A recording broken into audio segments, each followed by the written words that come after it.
Star ছবিরে উল্টে দিয়া এই ছবিকে লেখছিল বাইতুল মোকাররম দিক থেকে পল্টনের দিকে গুলি।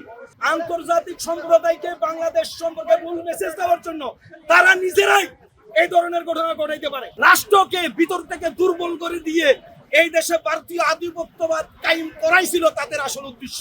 2006 সালের 28 অক্টোবর পল্টনে যে লগি বইটার তাণ্ডব হয়েছিল, ওর পরের দিন 29 অক্টোবর 2006 ডেইলি স্টারের পত্রিকাটা একটু দেখেন, সেখানে ওনারা ছবি চেপেছে, নিউজ করেছেন আওয়ামী লীগের গুন্ডারা পল্টন দিক থেকে বাইতুল মোকাররমের দিকে পিস্তলের গুলি ছুটতেছিল।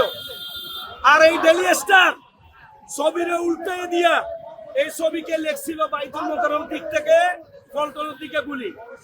বিডি বাম সাইডে যে ওয়াল লাইটিং ছিল বাংলা, সেটা উল্টে গেছে।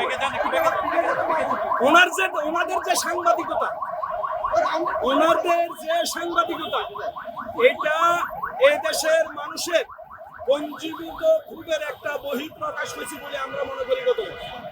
আর এমনও হইতে পারে ছাত্র জনতা যখন শাহবাগে হাদির সুখে তারা সুখান্বিত ওখানে করতেছে, জড়াইতে হয়েছে, তখন এখানে হামলা, এগুলা সাপোর্টার্স হইতে পারে।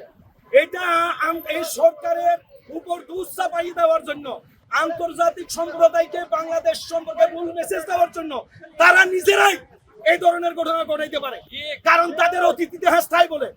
আর তারা এইখানে বসে ভারতীয় আধিপত্যবাদ এবং উপজাতিদেরকে আদিবাসী বানাইয়া এনজিওদের দালালি করে, এমনকি এই ডেইলি স্টার প্রথম আলো তারা সাভারে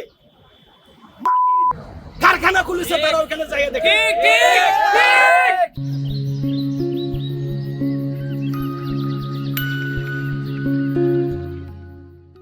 সুন্দরী প্রতিযোগিতা দিয়ে সারা দেশের তরুণী সুন্দর মেয়েদেরকে এক জায়গায় করে তারপরে তারা ভোগের আসর বসাইছে এখানে। সুতরাং ভারতীয় আধিপত্যবাদের দূষর কোন মিডিয়া বাংলাদেশের জনগণের স্বার্থে বিরোধী কাজ করলে জনগণ এই 24 জুলাই পর্যন্ত তাদের দেখেছে। 24 জুলাই পরে এই দেশের মানুষ তাদের আগের রূপে তাদেরকে দেখতে চায় না। সুতরাং এখানে ইনক্লুসিভ নির্বাচন, এখানে আপনার সফট আওয়ামী লীগের নামে এই চোখের সামনে মিডিয়া ক্যামেরার সামনে যে 2000 মানুষকে খুন করা হয়েছে, 50,000 মানুষকে আহত করা হয়েছে।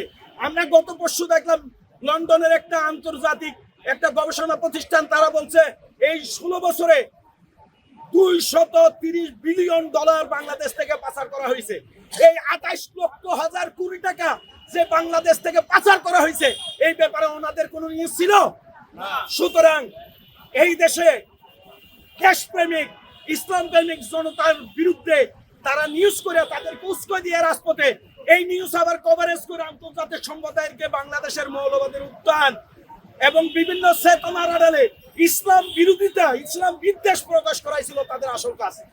সুতরাং তারা দাউদ হায়দার, তাসলিমা নাসরিনের পরিণতি কথা তারা জানে, সেজন্য সরাসরি তারা ইসলাম বিদ্বেষ ঘটায় না, এই দেশের বিরুদ্ধে নিউজ করে না। সুতরাং তারা বিভিন্ন চেতনার আড়ালে এই দেশের ছাত্র যুব সমাজের মধ্যে অনৈক্য সৃষ্টি করে রাষ্ট্রকে ভিতর থেকে দুর্বল করে দিয়ে এই দেশে ভারতীয় আধিপত্যবাদ কায়েম করাই ছিল তাদের আসল উদ্দেশ্য। সুতরাং এই 24 জুলাইয়ের অভ্যুত্থান ছিল বিপ্লব, সেটাকে তারা অভ্যুত্থানে রূপান্তরিত করেছে। সুতরাং আজকে মেসেজ পরিষ্কার, এই দেশের ছাত্র জনতাকে এই আধিপত্যবাদ ভারতের বিরুদ্ধে এবং তার সমস্ত স্পন্সর যারা এখনো বাংলাদেশে প্রতিষ্ঠিত অবস্থায় আছে, তাদের বিরুদ্ধে রাজপথে নেমে আসতে হবে।